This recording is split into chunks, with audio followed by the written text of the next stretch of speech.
It was kind of a working vacation because they kept us busy with a lot of meetings and policy at the national level. So always excited to go out and do our work there to better the industry for the nation, not just our state.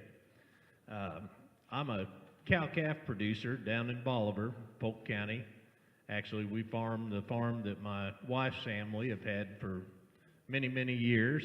And my background as a child, or as a younger person, spent a lot of time on dairy farms growing up in Dallas County, and also hog operations, and a little bit of beef along the way. And I like the beef a whole lot better, I'll tell you for sure. So, for those of you that aren't familiar with the Missouri Cattlemen's, it's the oldest and largest organization in the state that is solely dedicated to advancing Missouri's beef industry. I know several of you are members. I recognize several of you. And a big part of how we do that is through our policy. Looking back, I'm just going to share a few of the major victories we've had in the last couple of years. We led the first ever veto override of agricultural legislation in Missouri's history.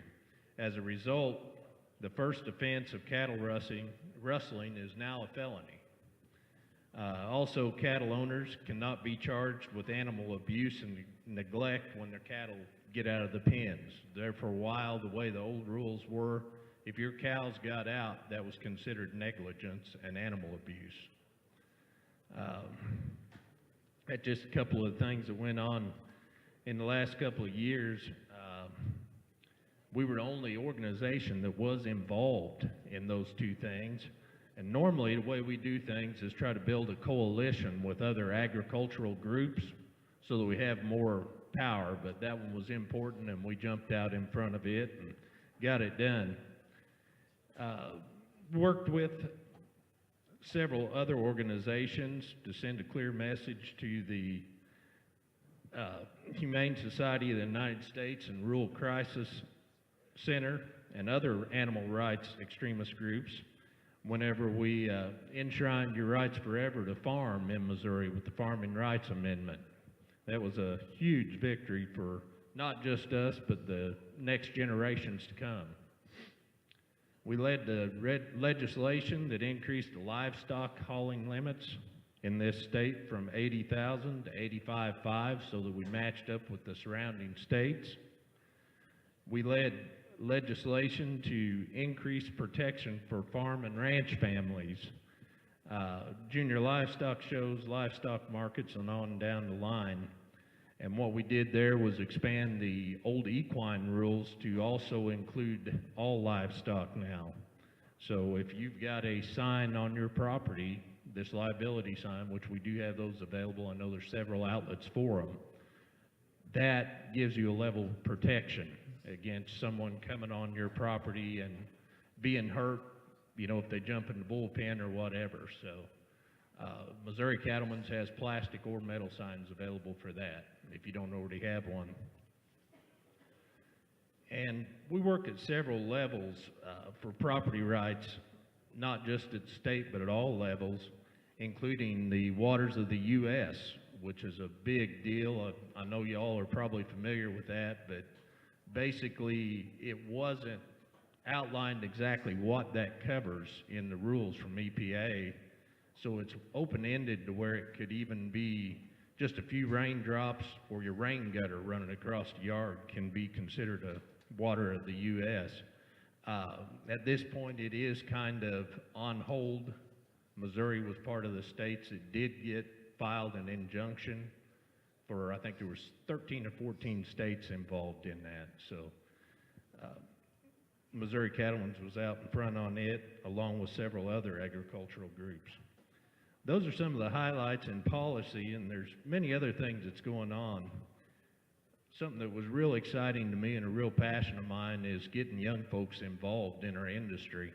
And if you look around the room, I see a group of young folks here, which I'm glad to see, but most of us are getting older.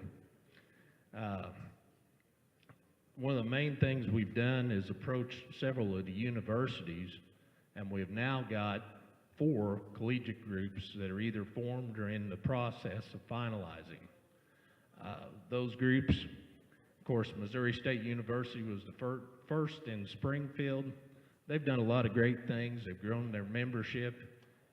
They put on a farm safety college every year, which is student-led.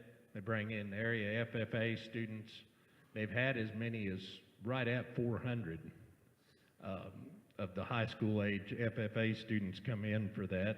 And they actually got recognition and an award for that at the Missouri Cattlemen's Convention this year, so that's exciting. The other groups that are in the process or that have formed are CMO down at Cape, Truman up at Kirksville, and UCM at Warrensburg. I've had the opportunity to meet with all these groups at some point during the forming process, and I tell you, we're in good hands. These young folks are energetic, and I think they'll carry on proud for us. Beyond the collegiate groups, we've established 6 new county affiliates in the last 3 years. Those are Gasconade, Callaway, Montgomery, Pike, Lincoln, Nottoway, Jefferson, and Cedar counties. Something else we've done this year, we took the Missouri Beef Cattleman magazine in-house rather than outsourcing it, and this allows us to have more control over the content and hopefully offer yet another reason for you to be a member of the association. I just happen to have one of them in my pocket here. This is a January issue. This is the new form and style. If you are not a member and don't currently get it, we do have some of them over here in our booth, so feel free to stop by and pick one up. Very proud of what they've done with it. Our staff has grabbed that and really ran with it. We've also expanded services that we offer through the MCA.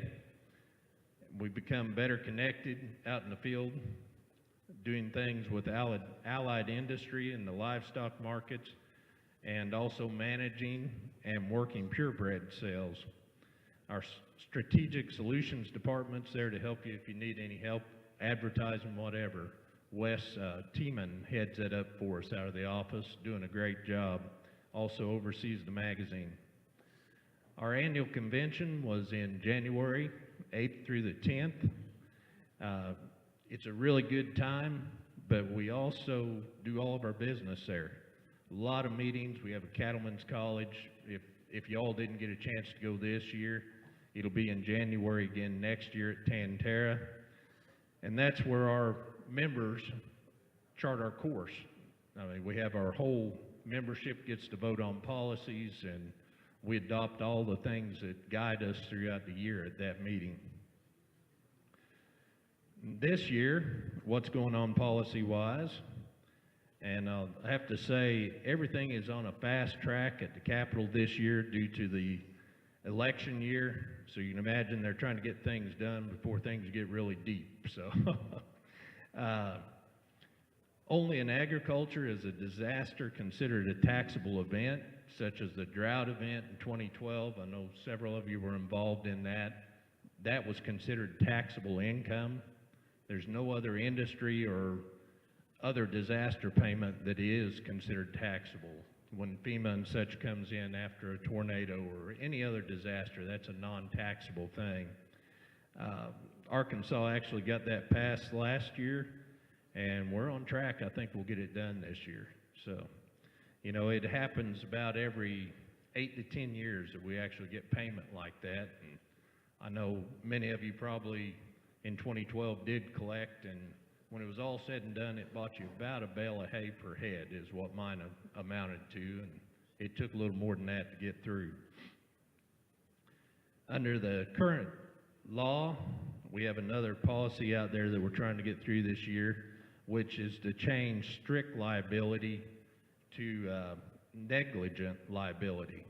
The way the law is now, if somebody cuts your fence or runs through your fence, your cows get out, you are responsible for any damage that happens by that animal while it's out. Whether it gets on a golf course or a car hits them and there's a lawsuit, this negligent liability would make them have to prove it's your fault. In other words, and y'all have seen it, if somebody runs through your fence, they'll drive out somewhere else. So you got two holes in the fence. But that's something we're working on now, and I think we've got a good chance of getting that passed this year. We're also working on protecting your privacy. While we've got several organizations that are claiming to represent farmers and ranchers and animal rights groups that testify against legislation to protect privacy, Rural Crisis, I was actually up there this week, they were there. ASPCA was there testifying against this legislation. We're pushing forward to protect the information from getting into the wrong hands, and they say that doesn't happen, but at the federal level, just 2 years ago, we seen that happen on the Harris Ranch, where they actually, some extremists got the longitude and latitude of the farm, and they burnt, I believe it was 14 trucks, cattle trucks, to the ground there. So it does happen, and we're trying to get that passed and get that to where it won't continue in the state of Missouri. During the testimonies in the committee, there was a lot of folks that testified for it. We've got the support of all the ag groups, Farm Bureau, corn, soybean, everybody's with us on that. We also work to stop taxes on agricultural property from going up. I know at one point they were talking anywhere from 5 to 30% based on the land and quality of the pasture or the potential of that land. That is now through. It went through the House and Senate and went through at a rate to where it does not have to go to the governor, so that is in place. They had tried to get us to agree with 5%, and we stuck with 0, and that's where we're at. So another thing that's going on this year that most of you probably are aware, but along with the Missouri Farm Bureau, the Missouri Dairy Association, and Missouri Dairy Industry Alliance, we're supporting the Beef Industry Council's petition to establish a new $1 Missouri checkoff. That went through our board and was approved to move forward. So we're in support of that. This new dollar will be used for promotion, education, research, and marketing in Missouri only. Now this is, I know a lot of folks have called it a tax and different things, but this is totally refundable, and there's no other tax, as you say, that is, but that's something that if you don't approve of the way you're going to see your dollar used, you go through a process, very simple process from what I understand. You fill out the paperwork, send in, and your refund, no question asked, will come back to you.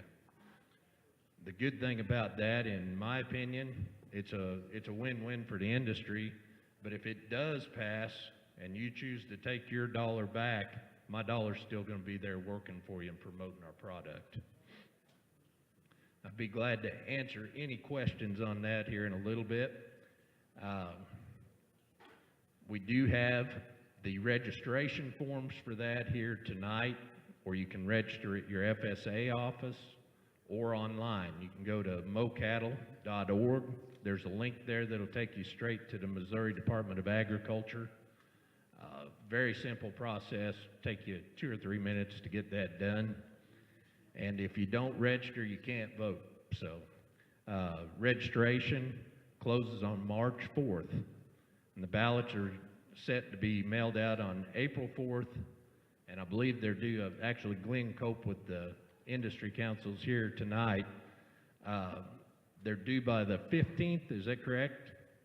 And the results should be known by the 25th. So, like I say, you know, we'd like to see everybody in the state register. Get out there and be heard. Vote your heart. But I, for one, will put my dollar in there if we get that chance to make it happen. Our association is growing. We're continuing to have a lot of success in the legislative. Our goal is to be the voice of the beef industry in the state of Missouri. We're absolutely dedicated to advancing this industry, and we want to do everything we can to promote our product here in the state. And your voice and opinion matters a lot to me and our entire staff and association. And be glad to talk to you afterwards at any point. My name and number's on our website. If you've got any questions or anything I can do for you, I'd love to hear from you. And I do also have applications for membership if you're interested. It's $70 a year or 19 cents a day. So what that gets you is a group of folks that believe in what you believe in, because we're guided by our membership. We want to do our best for you, and along with that, you get a great magazine every month. So we'd love to have you and appreciate the chance to be here tonight. Thank you.